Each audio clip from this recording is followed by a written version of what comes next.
السلام علیکم۔ آج ہم آپ کو انسان کی تخلیق کے بارے میں بتائیں گے۔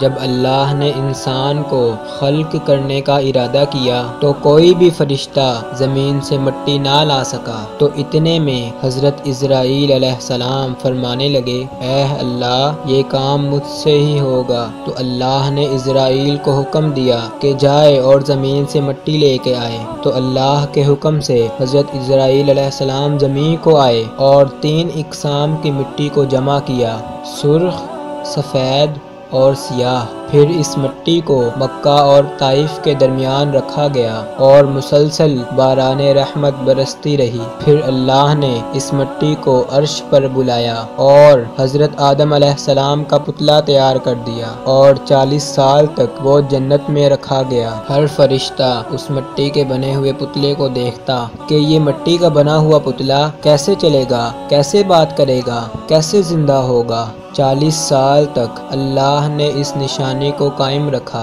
اور پھر ایک دن جنت کے تمام فرشتوں سے کہا کہ آج اس میں اپنی روح ڈالوں گا، اور جب ایسا ہو تو تمام فرشتے اس آدم کو سجدہ کر دینا۔ سب فرشتے حیرت سے پتلے کو دیکھ ہی رہے تھے۔ اتنے میں اللہ نے اس مٹی کے مجسمے میں اپنی روح ڈالی تو آدم علیہ السلام نے چھینک ماری اور پھر تمام فرشتے سجدے میں گر کر اللہ کی تعریف کرنے لگے سوائے ابلیس کے، اور وہ تکبر اور حسد کر بیٹھا۔ اللہ نے اسے اپنے دربار سے نکال دیا۔ پھر اللہ نے حضرت آدم سے بی بی حوا کو پیدا کیا اور ان کی جنت میں کی گئی غلطی کے سبب ان کو زمین پہ بھیج دیا اور یہ حکم نافذ کیا کہ اب جنت میں وہی آئے گا جو یہ ثابت کرے کہ وہ ہمارا فرمانبردار ہے۔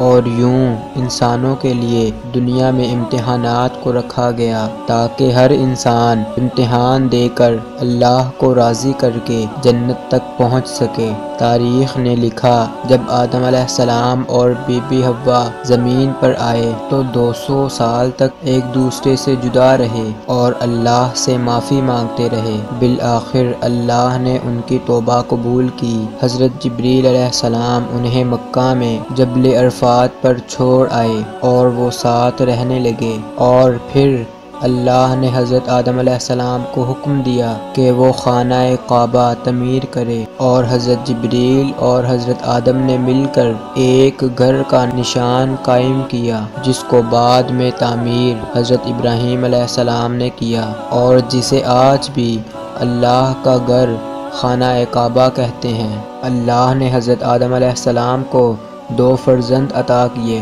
جن کا نام تھا حابیل اور قابیل، لیکن شیطان کے وسوسے سے، حسد اور نفرت میں جب قابیل کے ہاتھوں سے حابیل کو قتل کروا دیا تو حضرت آدم علیہ السلام اندر سے ٹوٹ گئے اور بار بار اللہ کے دربار میں دعا مانگنے لگے۔ تو ایک دن اللہ نے حضرت جبریل علیہ السلام کو آدم علیہ السلام کے پاس بھیجا اور فرمایا، اے آدم، اللہ تمہیں ایسا بیٹا دینے والا ہے جس کے نسب سے انبیاء و اولیاء زمین تک پہنچیں گے، اس کا نام شیس رکھنا۔ شیس کا مطلب ہے اللہ کا عطا کیا گیا تحفہ۔ اور یوں اللہ نے حضرت آدم علیہ السلام کی نسل کو زمین پہ پھیلا دیا۔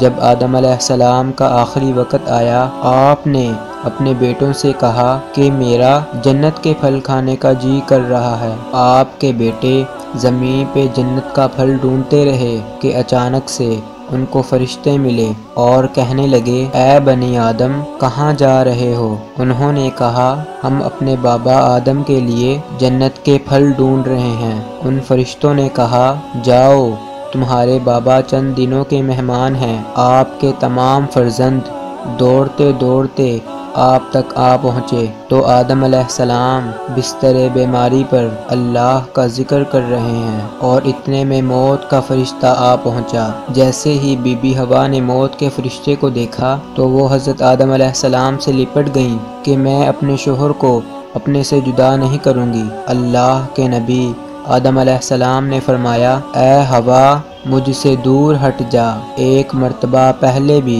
تیری وجہ سے جنت سے نکالا گیا ہوں، آج اللہ اور اللہ کے فرشتے کے درمیان تو حائل نہ بن۔